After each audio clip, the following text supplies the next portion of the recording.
Hello friends, এই ভিডিওত আজি আমি ৰাসায়নিক বিক্ৰিয়াৰ প্ৰকাৰৰ বিষয়ে আলোচনা কৰিম। ৰাসায়নিক বিক্ৰিয়া পাঁচ প্ৰকাৰৰ। প্ৰথম হৈছে সংযোজন বিক্ৰিয়া, এক সংযোজন বিক্ৰিয়া।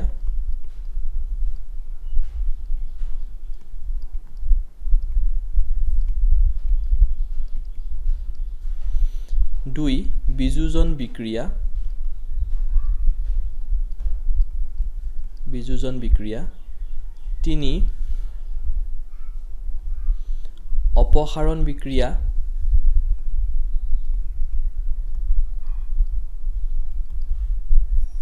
চাৰি দ্বি অপসাৰণ বিক্ৰিয়া, দ্বি অপসাৰণ বিক্ৰিয়া। আৰু পাঁচ জাৰণ বিজাৰণ বিক্ৰিয়া বা ৰেডক্স বিক্ৰিয়া, জাৰণ বিজাৰণ বা ৰেডক্স বিক্ৰিয়া।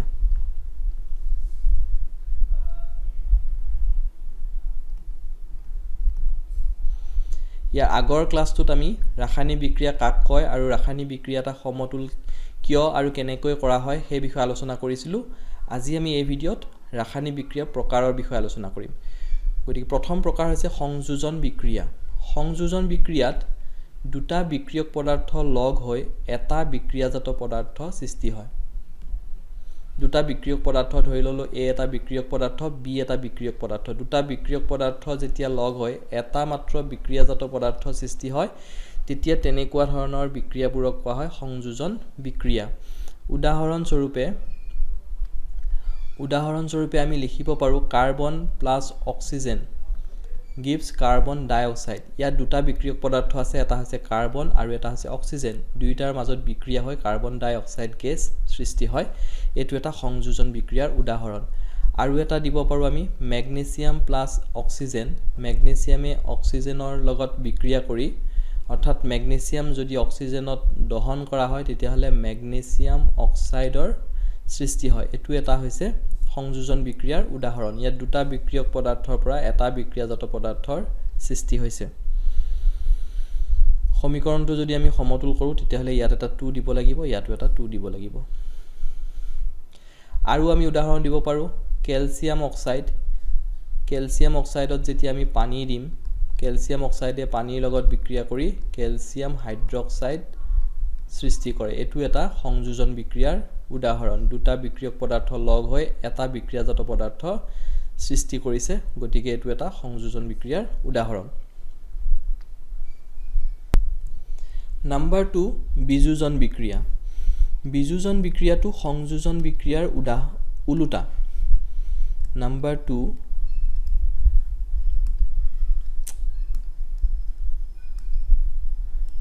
2 বিযোজন বিক্ৰিয়া।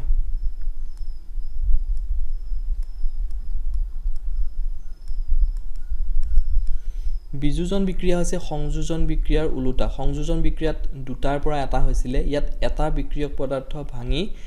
দুটা বিক্ৰিয়াজাত পদাৰ্থৰ সৃষ্টি হোৱা বিক্ৰিয়াক বিযোজন বিক্ৰিয়া বুলি কোৱা হয়। এটা বিক্ৰিয়ক পদাৰ্থ থাকিব আৰু সেইটো ভাঙি পেলাই দুটা বা ততোধিক বিক্ৰিয়াজাত পদাৰ্থ সৃষ্টি হোৱা বিক্ৰিয়াবোৰক কোৱা হয় বিযোজন বিক্ৰিয়া।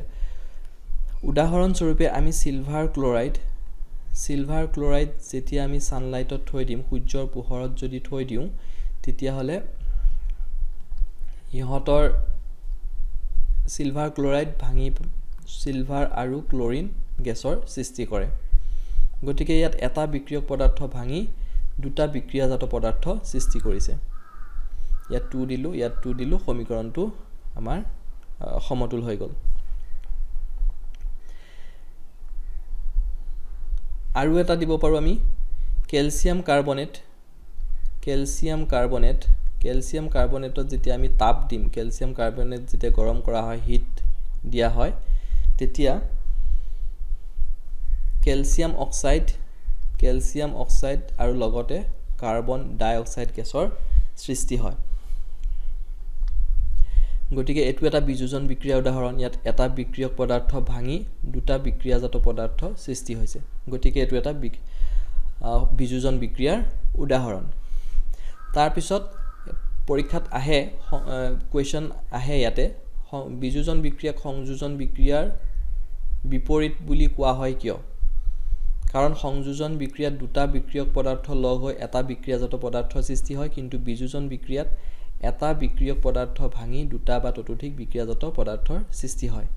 আৰু সেই কাৰণে বিযোজন বিক্ৰিয়াক সংযোজন বিক্ৰিয়াৰ উলোটা বুলি কোৱা হয় সংযোজন বিযোজন আমাৰ নেক্সট আছিল অপসাৰণ বিক্ৰিয়া গতিকে অপসাৰণ বিক্ৰিয়া নাম্বাৰ 3 অপসাৰণ বিক্ৰিয়া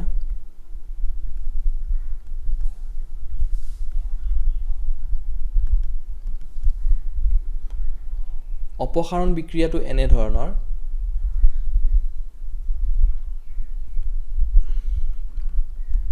ধৰি ললো মই দুটা বিক্ৰিয়ক পদাৰ্থ আছে A আৰু BC যদি A বিতকৈ বেছি সক্ৰিয় হয় তো অধিক সক্ৰিয় এটা মৌলয় কম সক্ৰিয় মৌলটোক তাৰ যৌগৰ পৰা অপসাৰণ কৰি দিয়ে গতিকে AC + B ইয়াত যদি A বিতকৈ অধিক সক্ৰিয় হয় তেতিয়া হলে A বিক অপসাৰণ কৰি দিব আৰু A আৰু C লগ লাগি যৌগ গঠন কৰিব গতিকে এনেকুৱা বিক্ৰিয়াবোৰক কোৱা হয় অপসাৰণ বিক্ৰিয়া অপসাৰণ বিক্ৰিয়া হৈছে এনে বিক্ৰিয়া য'ত এটা অধিক সক্ৰিয় ধাতুৱে কম সক্ৰিয় এটা ধাতুক তাৰ যৌগৰ পৰা অপসাৰণ কৰে তেনেকুৱা বিক্ৰিয়া কোৱা হয় অপসাৰণ বিক্ৰিয়া এটা উদাহৰণ দিও আইৰণ যেতিয়া লুৰ গজাল এডাল আমি এটা বিকাৰত যদি আমি কপাৰ সালফেটৰ এটা যদি দ্ৰৱ লওঁ কপাৰ সালফেটৰ দ্ৰৱটোৰ কালাৰ হৈছে নীলা কালাৰ আৰু এই দ্ৰৱটোত যেতিয়া আমি লুৰ গজাল এডাল কিছু সময়ৰ কাৰণে ডুবাই থৈ দিম তেতিয়া হলে কপাৰ সালফেটৰ নীলা ৰংটো নোহোৱা হৈ যাব ইয়াত এটা ৰাসায়নিক বিক্ৰিয়া ঘটিব আইৰণ আৰু কপাৰ সালফেটৰ মাজত ৰাসায়নিক বিক্ৰিয়া হ'ব আইৰণ কপাৰতকৈ অধিক সক্ৰিয় হোৱাৰ বাবে আইৰণে কপাৰক তাৰ দ্ৰৱৰ পৰা অপসাৰণ কৰি দিব আইৰণ কপাৰতকৈ অধিক সক্ৰিয় গতিকে কপাৰক অপসাৰণ কৰিলে হ'ব আইৰণ সালফেট প্লাছ কপাৰ এটো এটা হৈছে অপসাৰণ বিক্ৰিয়াৰ উদাহৰণ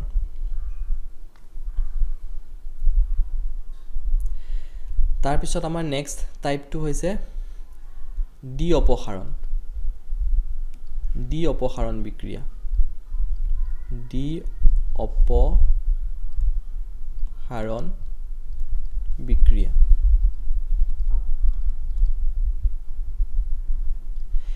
ডি অপসাৰণ বিক্ৰিয়াত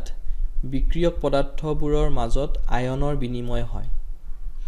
ধৰি ললো মই AB এটা বিক্ৰিয়ক পদাৰ্থ আৰু CD আন এটা বিক্ৰিয়ক পদাৰ্থ ইহঁতৰ মাজত যেতিয়া আয়নৰ বিনিময় হ'ব অৰ্থাৎ এইবোৰ যেতিয়া বিনিময় হ'ব A আৰু C লগ লাগি এটা যৌগ গঠন কৰিলে আৰু B আৰু D লগ লাগি আন এটা যৌগ গঠন কৰিলে এনেকুৱা আয়নৰ বিনিময় হৈ যিবোৰ বিক্ৰিয়াজাত পদাৰ্থৰ সৃষ্টি হয়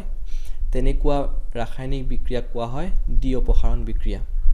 ডি অপসাৰণ বিক্ৰিয়াত বিক্ৰিয়ক পদাৰ্থৰ মাজত আয়নৰ বিনিময় হৈ বিক্ৰিয়াজাত পদাৰ্থৰ সৃষ্টি হয় গতিকে এনেকুৱা বিক্ৰিয়াবোৰক কোৱা হয় ডি অপসাৰণ বিক্ৰিয়া এটা উদাহৰণ হৈছে সোডিয়াম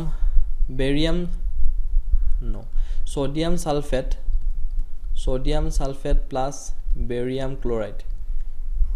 এই দুটাৰ মাজত যদি বিক্ৰিয়া হয় এই দুটা যৌগৰ মাজত যদি বিক্ৰিয়া হয় তেতিয়া হলে সৃষ্টি হ'ব বেৰিয়াম সালফেট বেৰিয়াম আৰু সালফেট লগতে আৰু সোডিয়াম আৰু ক্লোৰিন লগ লাগি সোডিয়াম ক্লোৰাইড সৃষ্টি কৰিব সোডিয়াম ক্লোৰাইড আৰু ইয়াৰ সমীকৰণটো বেলেন্স কৰিবৰ কাৰণে আমি 2 এটা লগাই দিলো গতিকে এই বিক্ৰিয়াটোত আয়নৰ বিনিময় হৈছে গতিকে এনেকুৱা বিক্ৰিয়া কোৱা হয় ডি অপসাৰণ বিক্ৰিয়া আৰু লাষ্টৰ এটা হৈছে এটো 4 নম্বৰ আছিল আৰু 5 নম্বৰতে আছিল জাৰণ বিজাৰণ বিক্ৰিয়া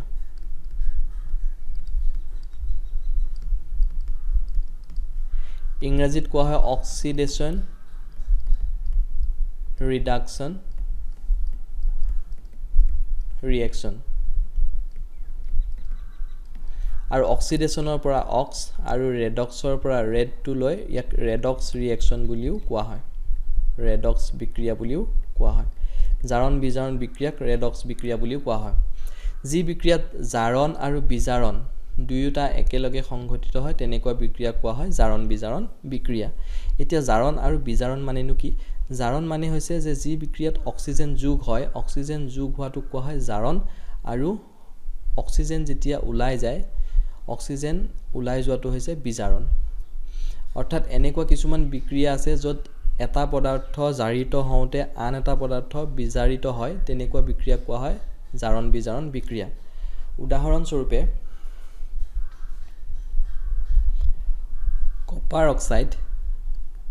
কপাৰ অক্সাইড হাইড্ৰোজেন গেছৰ লগত বিক্ৰিয়া কৰিলে সৃষ্টি হয় কপাৰ আৰু লগতে পানী H2O তো এই বিক্ৰিয়াটোত কপাৰ অক্সাইড ইয়াত অক্সিজেন আছিল আৰু ইফালে অক্সিজেন আঁতৰি পেলাই কপাৰ হ'ল কপাৰ অক্সাইডৰ পৰা অক্সিজেনটো আঁতৰি গ'ল আঁতৰি কপাৰ হৈছে কপাৰ সৃষ্টি কৰিছে গতিকে কপাৰ অক্সাইডৰ পৰা যেতিয়া অক্সিজেন আঁতৰি গৈছে হেতুক কোৱা হ'ব বিজাৰণ অক্সিজেন আঁতৰি যোৱাটো কোৱা হয় বিজাৰণ আৰু ইফালে হাইড্ৰোজেনৰ লগত অক্সিজেন যোগ হৈছে এফালে আছিল হাইড্ৰোজেন তাত অক্সিজেন এটা আহি পানীৰ সৃষ্টি কৰিছে গতিকে হাইড্ৰোজেনৰ লগত অক্সিজেন যোগ হৈছে অক্সিজেন যোগ হ'লে কোৱা হয় জাৰণ গতিকে এই বিক্ৰিয়াটোত এটা পদাৰ্থ বিজাৰণ হৈছে আৰু এটা বিক্ৰিয়ক পদাৰ্থ বিজাৰণ হওঁতে আনটো বিক্ৰিয়ক পদাৰ্থৰ জাৰণ হৈছে গতিকে জাৰণ আৰু বিজাৰণ একেলগে সংঘটিত হৈছে কাৰণে এই বিক্ৰিয়াটোক কোৱা হয় জাৰণ বিজাৰণ বিক্ৰিয়া বা ৰেডক্স বিক্ৰিয়া আৰু এটা উদাহৰণ দিওঁ zinc oxide plus carbon gives zinc plus carbon monoxide এই বিক্ৰিয়াটোত জিংক অক্সাইডৰ পৰা জিংক হৈছে অৰ্থাৎ জিংক অক্সাইডৰ পৰা অক্সিজেনটো আঁতৰি গৈছে জিংক হৈছে গতিকে এটো বিজাৰণ হৈছে বিজাৰণ আৰু কাৰ্বনৰ লগত ইফালে অক্সিজেন যোগ হৈছে কাৰ্বন অকলে আছিল ইফালে অক্সিজেন যোগ হৈ কাৰ্বন মনোক্সাইডৰ সৃষ্টি হৈছে গতিকে এটো জাৰণ হৈছে গতিকে এই বিক্ৰিয়াটোতো জাৰণ আৰু বিজাৰণ একেলগে সংঘটিত হৈছে গতিকে এনেকুৱা বিক্ৰিয়া কোৱা হয় জাৰণ বিজাৰণ বিক্ৰিয়া আৰু দুই ধৰণৰ বিক্ৰিয়া আছে এটা হৈছে তাপবৰ্জী বিক্ৰিয়া আৰু আনটো হৈছে তাপগ্ৰাহী বিক্ৰিয়া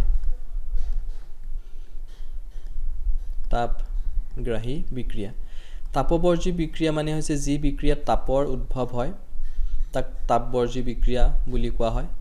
তাপ সৃষ্টি হোৱা বিক্ৰিয়াবোৰক তাপবৰ্জী বিক্ৰিয়া বুলি কোৱা হয় যেনে ক্যালসিয়াম অক্সাইডত যেতিয়া আমি পানী দিওঁ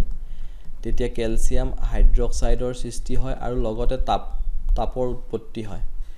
চুনত যেতিয়া পানী দিয়া হয় তেতিয়া ক্যালসিয়াম হাইড্ৰক্সাইড সৃষ্টি হয় আৰু লগতে তাপৰ উদ্ভৱ হয় গতিকে এটো এটা তাপবৰ্জী বিক্ৰিয়াৰ উদাহৰণ একেদৰে কাৰ্বন যেতিয়া আমি দহন কৰো কাৰ্বন অক্সিজেনৰ পৰিবেশত দহন কৰিলে কাৰ্বন ডাই অক্সাইড গেছৰ সৃষ্টিৰ লগতে তাপৰ উদ্ভৱো হয় গতিকে এটো এটা তাপবৰ্জী বিক্ৰিয়াৰ উদাহৰণ যি বিক্ৰিয়াত তাপৰ উদ্ভৱ হয় তাকে তাপবৰ্জী বিক্ৰিয়া বোলে আৰু কিছুমান বিক্ৰিয়াত তাপৰ শোষণ হয় তাপৰ শোষণ মানে শক্তিৰ শোষণ হয় হেতু তাপ শক্তি হ'ব পাৰে বা পোহৰ শক্তি হ'ব পাৰে তাপ শক্তি বা পোহৰ শক্তি শোষণ হৈ পেলাই যেটো বিক্ৰিয়া হয় তেনেকুৱা বিক্ৰিয়া কোৱা হয় তাপগ্ৰাহী বিক্ৰিয়া উদাহৰণ স্বৰূপে তাপগ্ৰাহী বিক্ৰিয়াৰ উদাহৰণ হৈছে যে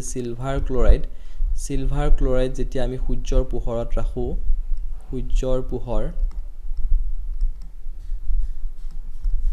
তেতিয়া হলে সিলভাৰ আৰু ক্লোৰিন গেছলৈ হি ভাঙি যায় গতিকে এই বিক্ৰিয়াটোত সূৰ্যৰ পোহৰ শক্তি ইয়াত শোষণ হৈছে পোহৰ শক্তিৰ সহায়ত এই বিক্ৰিয়াটো সংঘটিত হৈছে গতিকে এনেকুৱা বিক্ৰিয়া কোৱা হয় তাপগ্ৰাহী বিক্ৰিয়া আৰু এটা উদাহৰণ দিব পাৰি তাপগ্ৰাহী বিক্ৰিয়াৰ আৰু এটা উদাহৰণ যে ক্যালসিয়াম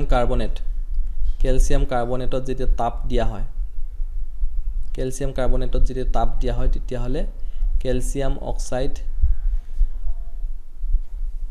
আৰু লগতে কাৰ্বন ডাই অক্সাইডৰ সৃষ্টি হয় গতিকে এটো এটা তাপগ্ৰাহী বিক্ৰিয়াৰ উদাহৰণ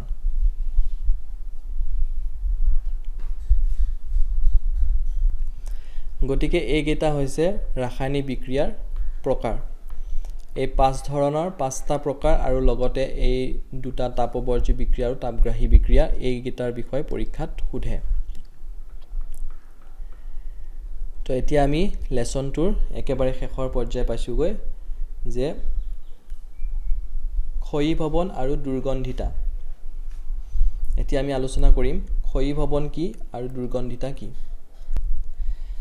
ক্ষয়ীভৱন ইয়াৰ পিছৰটো হৈছে ক্ষয়ীভৱন ক্ষয়ীভৱন হৈছে যেতিয়া ধাতু এটা তাৰ চৌপাশৰ বিভিন্ন পদাৰ্থ যেনে জলীয় বাষ্প এসিড আদিৰ দ্বাৰা আক্ৰান্ত হয় তেতিয়া ইয়াৰ ক্ষয় ঘটে এই প্ৰক্ৰিয়াটোক ক্ষয়ীভৱন বোলে যেতিয়া লু এটা ধাতু লুৰ যেতিয়া জলীয় বাষ্পৰ পৰিবেশত কিছুদিন থোৱা হয় তেতিয়া হলে ইয়াত মামৰে ধৰে আৰু এটো এটা আছে ক্ষয়ীভৱনৰ এটা উদাহৰণ ইয়াৰ পিছৰ আমাৰ টপিকটো হৈছে ৰেনচিডিটি বা দুৰ্গন্ধিতা ৰেনচিডিটি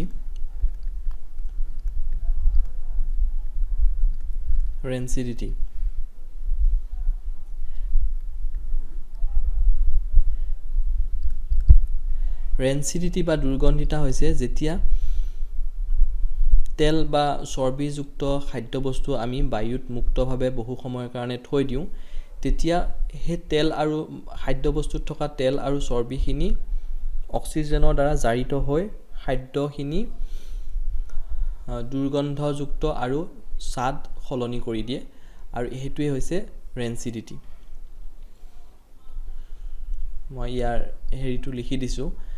ৰেনচিডিটিৰ ডেফিনেশ্যনটো যেতিয়া চৰ্বি আৰু তেলযুক্ত খাদ্য বহু সময়ৰ বাবে মুক্তভাৱে ৰখা হয় তেতিয়া তেল বা চৰ্বিখিনি জাৰিত হৈ খাদ্যবস্তুৰ গোন্ধ আৰু স্বাদ সলনি হয় ইয়াকে ৰেনচিডিটি বোলা হয় যে তেল আৰু চৰ্বিযুক্ত খাদ্য যেতিয়া বায়ুত বহু সময়ৰ কাৰণে থৈ দিয়া হয় তেতিয়া তাত থকা তেলখিনি জাৰিত হৈ গোন্ধ আৰু স্বাদ সলনি হয় আৰু তাকে ৰেনচিডিটি বুলি কোৱা হয় ৰেনচিডিটি আমি প্ৰতিৰোধ কৰিবৰ কাৰণে তেল আৰু চৰ্বিযুক্ত যিবোৰ খাদ্যবস্তু আছে সেইবোৰ এয়াৰটাইট কন্টেইনাৰ বায়ুৰুদ্ধ পাত্ৰত আমি থলে খাদ্যবস্তুখিনি ৰেনচিডিটি হোৱাৰ পৰা ৰক্ষা পৰে আৰু চিপছ জাতীয় যিবিলাক পেকেট আছে চিপছ বা অন্য যিবিলাক পেকেট আছে তাত থকা চিপছত থকা যিখিনি চৰ্বি তেল সেইখিনি ৰেনচিডিটি হোৱাৰ পৰা বচাবলৈ তাত নাইট্ৰজেন গেছ তাত ভৰাই দিয়া হয় চিপছৰ পেকেটটোত কাৰণ নাইট্ৰজেন গেছ হৈছে এটা এন্টি অক্সিডেন্ট অৰ্থাৎ প্ৰতিজাৰক গেছ ই চিপছখিনি ৰেনচিডিটি হোৱাৰ পৰা বচায় গতিকে চিপছৰ পেকেটত নাইট্ৰজেন গেছ ৰাখিলে চিপছখিনি ৰেনচিডিটি নহয় গতিকে আজিৰ লেসনটোত এইখিনিয়ে ইমানতে শেষ হৈছে এতিয়া আমি